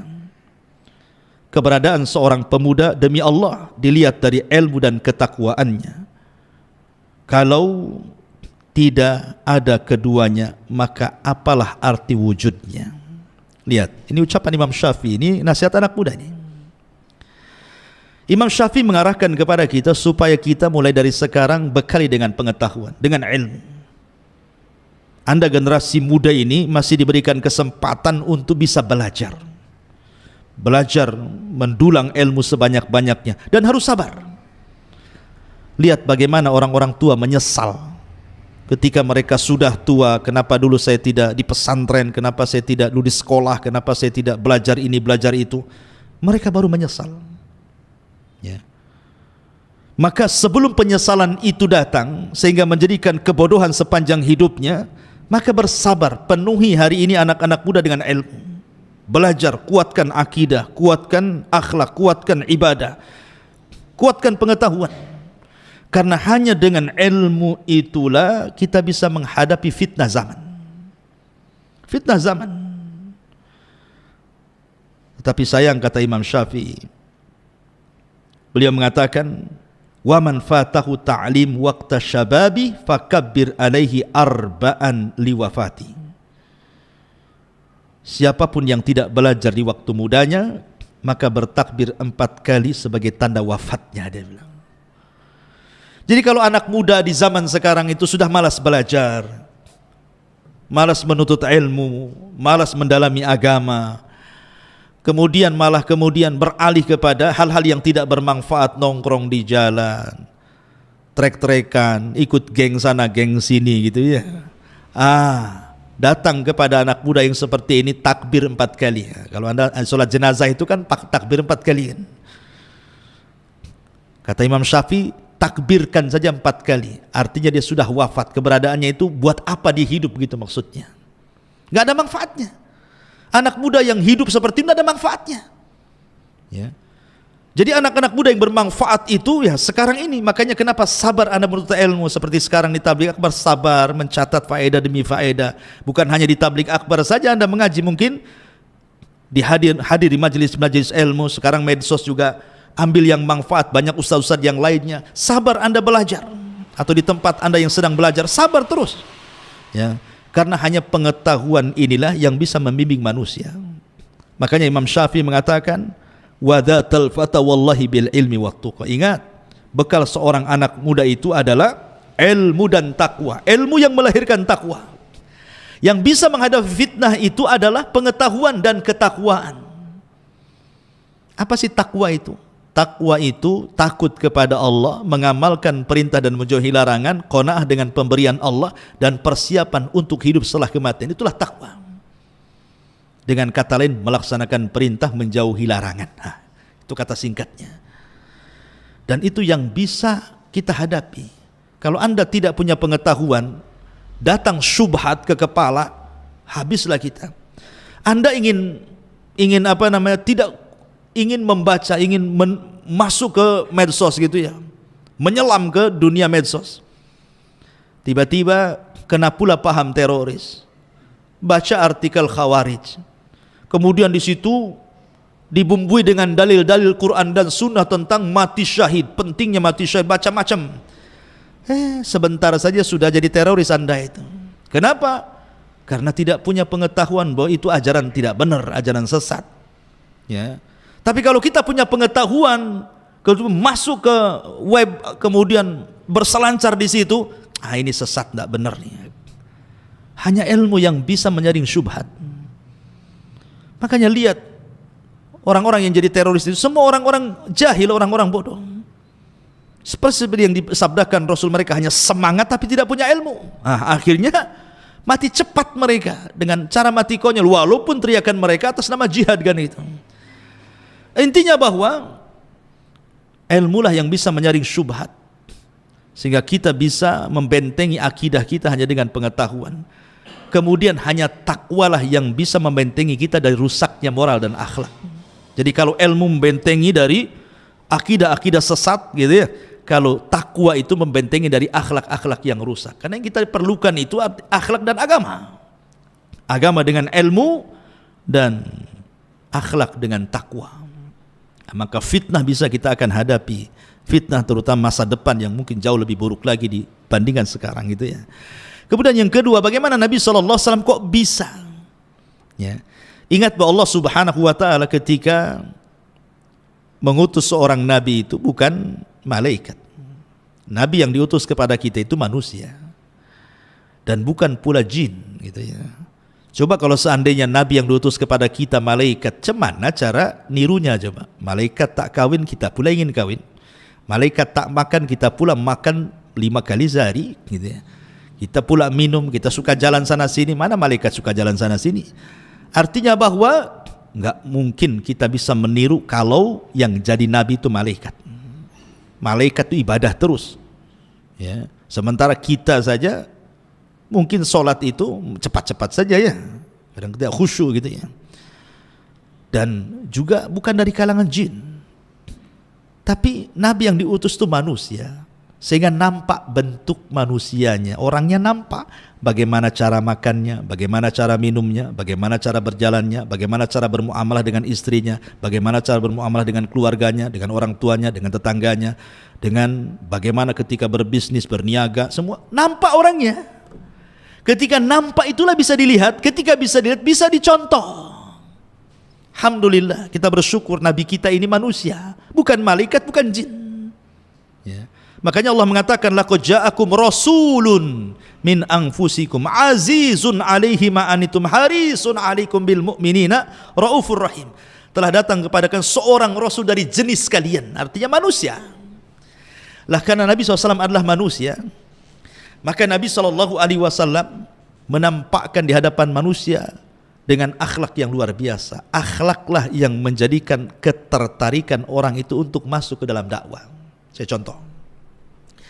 Ketika Nabi SAW sebelum hijrah dari Mekah ke Madinah, yang namanya Madinah itu namanya Yathrib. Dulu bukan Madinah namanya, tapi namanya Yathrib. Ada yang mengatakan Yathrib itu diambil dari salah satu tokoh Yahudi dari Yerusalem yang kalah perang dengan Romawi Persia. Akhirnya sebagian Yahudi ini, komunitas Yahudi, 3 kabilah, Bani Kunaiko, Bani Nadir dan Bani Quraidah, akhirnya hijrah, minta suaka, tinggallah di negeri Madinah yang dulunya kemudian disebut kota Yathrib, diambil dari tokohnya.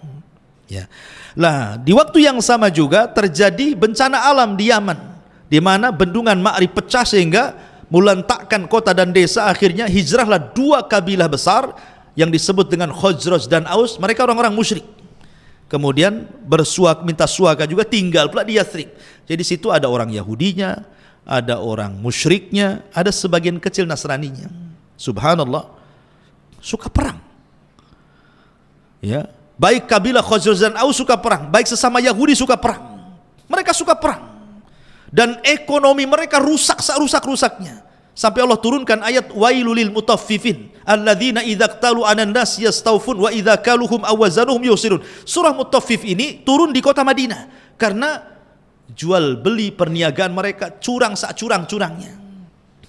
Makanya kemudian diturunkan ayat ini. Itu sebelum kedatangan Nabi itu. Nabi pun hijrah dari Mekah ke Madinah dengan minoritas para sahabat, di tengah-tengah mayoritas orang-orang kafir musyrik. Ya. Tetapi Nabi SAW membawa akhlak.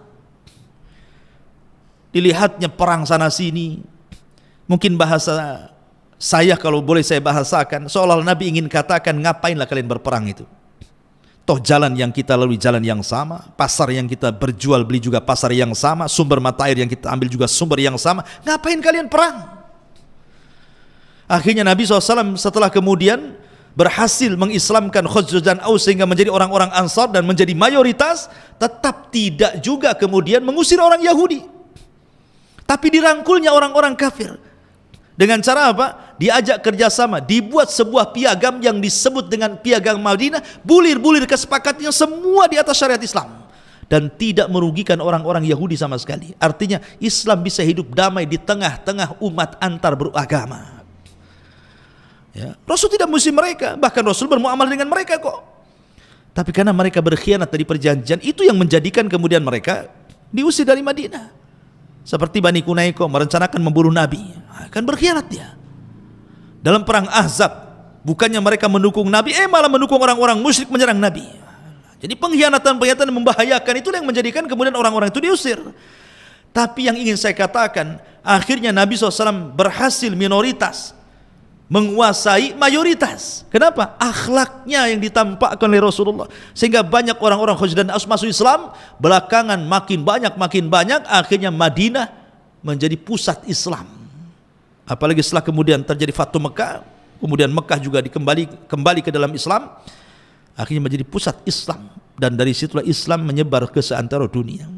Nabi itu menampakkan akhlak, itu yang menjadikan orang tertarik. Karena begini ya, maaf nih, ada 2 orang nih, satu cerdas tapi tidak berakhlak, satu bodoh tapi berakhlak. Contoh, terkadang orang memuji yang berakhlak. Kenapa? Akhlak itu membuat orang tertarik itu. Ya pintar orang tapi kasar, nggak suka sedengannya. Memang pintar orangnya gitu. Yang satunya ya memang bodoh tapi saya suka, dia baik sama saya gitu. Artinya akhlak itu nyedot orang gitu ya. Itulah yang diajarkan Nabi SAW. Walaupun dua-duanya harus dipadukan, tetap saja ilmu dengan akhlak itu harus ada. Makanya kenapa ketika Rasul mengatakan idza ja'akum man tardawna dinahu wa khuluquhu fazawwijuhu illam takun fitnah wa fasadun arid. Kalau ada datang melamar anakmu, dia baik agama dan akhlaknya, maka cepat nikahkan kalau tidak terjadi kerusakan.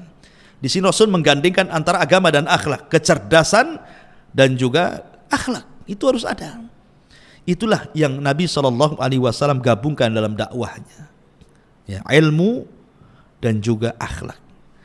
Dan ketika Aisyah ditanya akhlak Rasul, kata Aisyah, khuluquhul Quran. Akhlaknya Rasul adalah Al-Quran. Wallahu a'lam. Silahkan yang lain.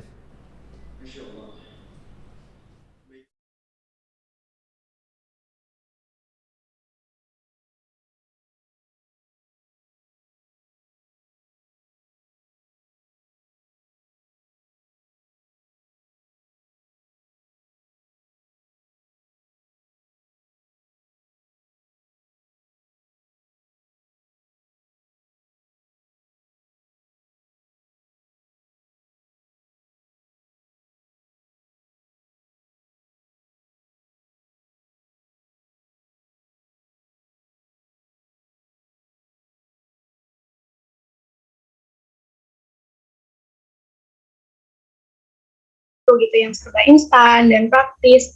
Bahkan kita bisa memperoleh kesenangan dan kebahagiaan gitu dengan cepat dan mudah. Begitupun sebaliknya. Hingga tidak jarang hal tersebut tuh bisa mengantarkan kita gitu kepada kemalasan dan kegiatan yang sia-sia. Nauzubillah. Jadi bagaimana ya Ustadz cara kita menyikapi dan menghadapi fenomena tersebut? Serta sebagai pemuda dengan segala potensi luar biasa seperti yang Ustadz jelaskan tadi, bagaimana peran nyata kita gitu dalam mewujudkan peradaban Islam saat ini, mungkin walaupun kecil tapi berdampak. Gitu. Terima kasih Ustadz. Terima kasih Mbak Nur Ramadhani, luar biasa pertanyaannya.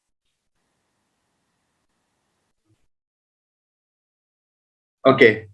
Jadi pertanyaan dari Mbak Nur itu bagaimana peran dari anak muda dalam menciptakan peradaban Islam, walaupun itu kecil tapi berdampak, Ustaz. Gitu. Pertanyaan kedua dan terakhir pada sesi kali ini. Silakan kawan-kawan, kesempatan terakhir ini. Ada yang mau bertanya?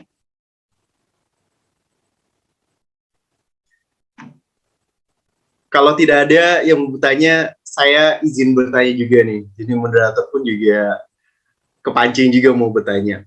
Ustadz, kita kan anak muda itu pengen banget mencoba sesuatu hal yang baru gitu. Pengen tahu merasakan hal-hal yang baru. Nah, hal tersebutlah yang membuat kita merasa bahwasannya dengan hal-hal baru kayak gitu kita bisa lebih keren, kita bisa lebih update gitu, kita bisa lebih gaul. Nah, bagaimana menyikapi ataupun juga merespon nafsu tersebut? Karena bisa jadi hal-hal baru itu malahan hal yang buruk ataupun juga yang berbau maksiat. Seperti itu, Ustaz. Salatu wassalamu ala Rasulillah amma ba'du. Ya, bagaimanapun sekecil apapun amalan kita baik, yang baik akan dilihat Allah ataupun yang buruk pun akan dilihat Allah. Dan amalan yang sifatnya pribadi dengan amalan yang sifatnya muta'addi, manfaat untuk orang lain, tentu jauh lebih besar pahalanya amalan yang sifatnya muta'addi, bermanfaat untuk orang lain. Seperti contohnya sholat malam dengan thalabul ilmi. Kalau sholat malam manfaatnya untuk pribadi, tapi thalabul ilmi untuk didakwahkan kepada orang lain tentu lebih mulia. Makanya keutamaan orang alim jauh dibandingkan keutamaan ahli ibadah. Ya. Nah, di zaman sekarang peran anak muda itu sangat dihajatkan, walaupun mungkin tidak besar gitu ya. Tapi kita bisa mulai dari yang kecil. Bisa mulai dari yang kecil gitu ya. Dengan cara apa? Ya, memperbaiki keluarga. Mulai dari keluarga dulu. Karena peradaban besar pun munculnya dari keluarga. Atau mungkin dengan cara mengajarkan anak-anak lah. Kalau Anda punya pengetahuan, ajari anak-anak. A'mash itu seorang ulama besar. A'mash itu ulama dunia, ulama hadis. Dia ngajari anak-anak kecil. Tiba-tiba kemudian disindir, ya A'mash, anta alimud dunya, kau ini ulama besar, ulama dunia, ngapain kau ajari anak-anak, katanya. Marah A'mash dan mengatakan, ya hari ini mereka anak-anak, tapi sesungguhnya mereka pemegang masa depan. Marah dia, ya A'mash ini, ya hari ini mereka masih bocah-bocah kecil-kecil, ya, tapi mereka lah pemegang masa depan katanya. Masa depan itu dipegang oleh mereka. Kita bisa dari yang kecil, ya, mengajari anak-anak kecil gitu ya, anak-anak saudara, anak-anak tetangga gitu ya, buat pendidikan kecil-kecil gitu. Ya itu juga kan salah satu potensi gitu ya, bahwa kita ini juga ikut mencerdaskan manusia, membangun bangsa gitu dengan cara ya membagi-bagi ilmu. Ya jangan dilihat itu anak kecil. Jadi apa nanti dia? Jangan bilang seperti itu. Siapa yang tahu takdir Allah Azza wa Jalla? Tidak ada yang tahu. Boleh jadi mungkin Anda mendidik anak 10 anak-anak kecil, satu di antara mereka akan jadi ulama besar. Siapa yang tahu? Takdir Allah Azza wa Jalla itu bisa menentukan segalanya. Contohnya tadi Abdullah bin Abbas radhiyallahu anhu. Abdullah bin Abbas ini pernah dibonceng oleh Nabi SAW. Itu usianya 13 tahun, masih SD. Dibonceng sama Nabi, Abdullah bin Abbas. Tiba-tiba kemudian Nabi SAW mengatakan, wahai anak kecil, wahai anakku, maukah ku katakan beberapa kalimat, kata Rasul. Kata Abdullah bin Abbas, tentu wahai Rasul. Kata Nabi SAW, ya gulam, ihfadillah yahfadka, ihfadillah tajidhu tujahak, idha sa'alta fas'alillah, wa idha sta'anta fasta'in billah, wa'lam law ijtama'al ummah ala an yanfa'uka bi syai'in lan yanfa'uka illa bi syai'in qad katabahu Allahu lak. Ila akhiril hadis. Ya. Ini Nabi SAW mengajarkan kepada Abdullah bin Abbas ini usia SD, 13 tahun usia SD. Tapi lihat materinya, materi orang kuliah ini. Apa kata Rasul? Wahai anak kecil, jaga Allah, niscaya Allah menjagamu. Jaga Allah, niscaya Allah Subhanahu wa ta'ala akan melindungi kamu. Kalau minta kepada Allah. Kalau minta pertolongan kepada Allah. Ingatlah wahai Ibnu Abbas, kalau semua manusia datang memberikan manfaat kepadamu, kalau manfaat itu belum ditulis lauhil mahfuz, enggak akan terjadi. Sebagaimana kalau seandainya manusia datang berikan madarat kepadamu, tidak mungkin terjadi kecuali atas izin Allah, atas takdir Allah Azza wa Jalla. Ingatlah Allah di masa senang, supaya Allah ingat kamu di masa susah. Lihat, ini Rasul ngomong sama anak SD. 13 tahun Abdullah bin Abbas, tapi lihat materi Nabi. Ya, itu kan luar biasa tuh. Kenapa Nabi SAW itu sampai ngomong sedemikian tingginya kepada Abdullah bin Abbas? Rasul tahu anak ini bukan anak biasa. Makanya ketika Nabi SAW meninggal, Abdullah bin Abbas ini masih usia 13 tahun. Lihat, akhirnya menjadi sayyidu ahli tafsir, pemimpinnya ahli tafsir. Sampai suatu ketika Umar bin Khattab ketika menjadi khalifatul Islam, senior-senior, menteri-menteri senior itu dikumpulkan dalam rapat. Veteran-veteran Badar itu dikumpulkan. Tiba-tiba Umar menggandeng Abdullah bin Abbas, anak kecil, anak muda, masuk ke rapat paripurna, mungkin bahasa kitanya. Masuk ke rapat kabinet gitu. Tentu sahabat-sahabat senior ini tidak suka. Ngapain anak kecil ikut rapat, tuh bahasanya seperti itu. Kalau memang anak kecil itu ikut rapat, anak-anak kami juga dilibatkan lah kan gitu. Kata Umar, beda kalian dengan anak ini. Anak-anak kalian, bahkan kalian berbeda dengan anak ini. Kemudian Umar mengetes. Kalau tidak percaya, kata Umar, saya ingin katakan kepada kalian. Bagaimana menurut kalian tentang ayat idza jaa nasrullahi wal fath wa ra'aitan nas yadkhuluna fi dinillahi afwaja fasabbih bihamdi rabbika wastaghfir innahu kana tawwaba. Bagaimana menurut kalian ayat ini? Maka semua sahabat sepakat ayat itu dimaknai, ya apabila datang kemenangan dan Fatu Mekah dan manusia berbondong-bondong masuk Islam, maka bertasbihlah dan mintalah ampunan kepada Allah, dan begitu seterusnya. Mereka memahami kalau dapat kemenangan bertasbihlah dan beristighfarlah. Itu pemahaman para sahabat senior. Maka Umar mengatakan kepada Abdullah bin Abbas, kalau kamu, menurutmu gimana ayat itu? Kata Abdullah bin Abbas, ayat itu menunjukkan bahwa kematian Rasul sudah dekat. Berbeda dengan tafsirnya sahabat senior. Lah, kenapa kamu bilang begitu? Karena ada 3 faktor, kata Abdullah bin Abbas. Pertama, kemenangan. Sudah menang. Yang kedua, sudah banyak masuk Islam. Ya kan? sudah banyak masuk Islam. Yang ketiga, sudah sempurna Islam, apalagi? Berarti Rasul tidak ada lagi tugasnya. Ya, makanya dia meninggal setelah turunnya ayat ini. Beberapa bulan setelah ayat ini turun dan meninggal Nabi. Ini adalah na'yun Nabi, tanda dekatnya wafatnya Nabi SAW. Kata Umar, benar kamu. Lihat, akhirnya mereka mengakui kecerdasan anak muda ini, orang-orang tua ini. Tapi lihat, Nabi SAW ketika berjumpa dengan Abdullah bin Abbas dan menasihati kalimat itu ketika usia 13 tahun. Artinya tidak ada sia-sia kita ini mengajari anak-anak kecil dulu. Siapa tahu anak ini nanti akan jadi besar kan? Jadi ini mungkin ya contoh yang terkecil lah. Apa sih yang Anda bisa suguhkan kepada umat ini? Ya itulah, ajari anak-anak kecil. Boleh jadi mereka akan jadi besar dan akan lebih besar dibandingkan kita. Ya. Kemudian tentang masalah mudahnya kita mengikuti tren, pertanyaan kedua, yaitu karena seseorang itu belum mampu menjaga hawa nafsu dan juga syubhat yang masuk ke dalam badannya. Ingat bahwa yang merusak orang itu dua faktor. Yang merusak seseorang itu karena ada dua faktor. Pertama faktor luar, yang kedua faktor dalam. Faktor luar itu dari setan, dari iblis, dari jin yang jahat. Nah, itu namanya faktor luar yang disebut dengan syubhat. Ini faktor dalam itu disebut hawa nafsu. Hawa nafsu. Wa inna nafsa la ammaratun bisu. Kalau saya ingin jelaskan biar Anda tidak bingung apa sih syubhat, apa syahwat. Syubhat dengan syahwat ini sama-sama dosa. Contoh Adam dengan iblis. Kenapa Adam dikeluarkan dari sorga? Karena dosa syahwat. Kenapa iblis diusir dari sorga? Karena dosa syubhat.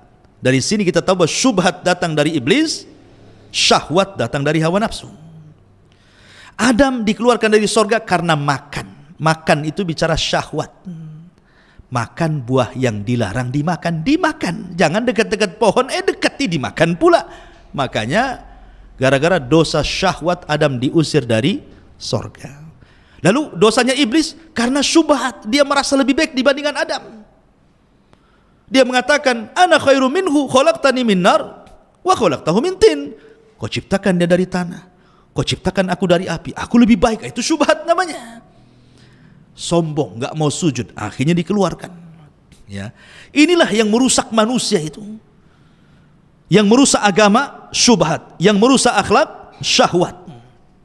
Maka kendalikan dua perkara ini. Kendalikan. Ya. Syubhat dan syahwat ini, apalagi sekarang mendekati Ramadan, ikhwannya, Anda bisa mulai dari sekarang, ntar lagi mau Ramadan, itu insya Allah paling mudah mengendalikan dua dosa ini. Pertama, syubhat dari setan, karena Ramadan kan setan diikat. Kemudian orang baca Quran, setan lari. Kalau seandainya saya analogikan Anda melawan musuh yang diikat kan lebih mudah tuh. Anda kelahi, musuhnya diikat di tiang listrik kan enak, tinggal mentungi saja. Ya. Artinya kalau setan diikat itu lebih mudah dilawannya. Apalagi dengan bacaan Quran, dengan sholat tarawih, dah larilah setan itu, melemah kekuatannya.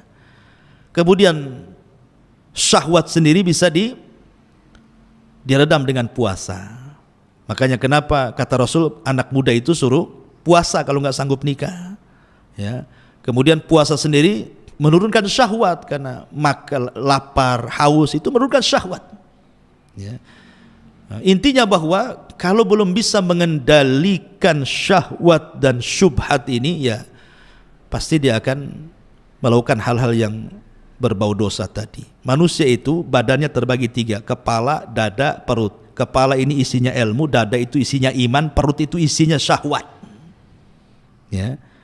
Kalau perut ini menguasai kepalanya gitu ya, maka lemah imannya. Tapi kalau kepala menguasai perutnya, kuat imannya. Maka jangan sampai kemudian perut ini menguasai kepalanya. Karena makan itu syahwat, minum itu syahwat, kemaluan itu syahwat. Kalau ini yang didominasi gitu ya, dia makan tanpa peduli halal haram, main mahsu saja gitu ya. Dia mengikuti nafsunya, berzina ke sana kemari, naudzubillah, minum yang diharamkan Allah Azza wa Jal, lemah imannya lama-lama. Tapi kalau pengetahuannya kemudian menguasai perutnya, oh tahu ini Kalau terlalu kenyang bermasalah, nggak boleh masukkan yang haram, nggak boleh minum yang haram, nggak boleh berzina begini-begini. Insya Allah kuat imannya. Itulah yang kemudian akan melahirkan orang-orang yang disiplin, orang-orang yang baik, orang-orang yang ya punya kepribadian, kejujuran, dan begitu seterusnya. Maka kendalikan dua penyakit ini, insya Allah Anda akan baik. Wallahu a'lam bishawab. Mudah-mudahan ada manfaatnya apa yang sudah saya sampaikan. Saya kembalikan kepada moderator, falyatafaddal mashkura. Syukron jazakallah Ustadz atas penyampaian dan pemberian jawabannya. Masya Allah, lengkap banget ya kawan-kawan. Kalau bahasa sekarangnya daging banget. Semoga segala macam ilmu yang tadi kita dapatkan itu kita bisa serap dan kita bisa tunaikan.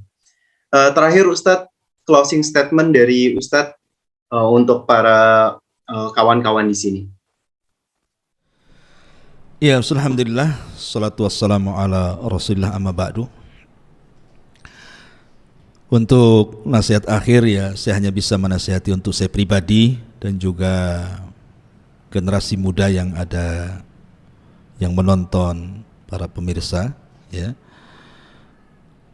Dari uraian di awal sampai akhir tadi, maka bekalilah satu dengan ilmu. Satu dengan ilmu. Yang kedua, setelah berilmu, cobalah untuk diamalkan. Kemudian setelah diamalkan, cobalah untuk didakwahkan. Kemudian dalam mendakwahkan, haruslah Anda bersabar. Karena setiap orang yang mengajak kepada kebaikan itu ada tantangan. Maka perlu kesabaran. Maka 4 sifat ini dituangkan dalam Al-Quran. Wal asri innal insana lafi khusrin illal ladzina amanu wa amilus salihat wa tawassaw bil haqqi wa tawassaw bis sabr. Wal asri, demi masa, manusia itu di atas kerugian atau di dalam kerugian, kecuali orang-orang yang beriman. Maksudnya orang yang berilmu, yang menuntun kepada iman. Kemudian setelah ilmu yang menuntun kepada iman, wa amilus salihat, beramal dengan amalan yang baik. Setelah itu baru wa tawassaw bil haq, berdakwah, menyampaikan kebenaran. Dan dalam berdakwah itu wa tawassaw bis sabr, harus ada kesabaran. Yang 2 memperbaiki diri, dan 2 lagi memperbaiki orang. Ilmu dan amal memperbaiki diri sendiri. Dakwah dan sabar memperbaiki orang lain. Maka sempurnalah orang kalau punya 4 akhlak: ilmu, amal, dakwah, dan juga sabar. Wallahu a'lam. Mungkin inilah bisa saya sampaikan. Saya tutup dengan doa kafaratul majlis. Subhanakallahumma bihamdika asyhadu an la ilaha illa anta astaghfiruka wa atubu ilaik. Allahu ta'ala. Assalamualaikum warahmatullahi wabarakatuh.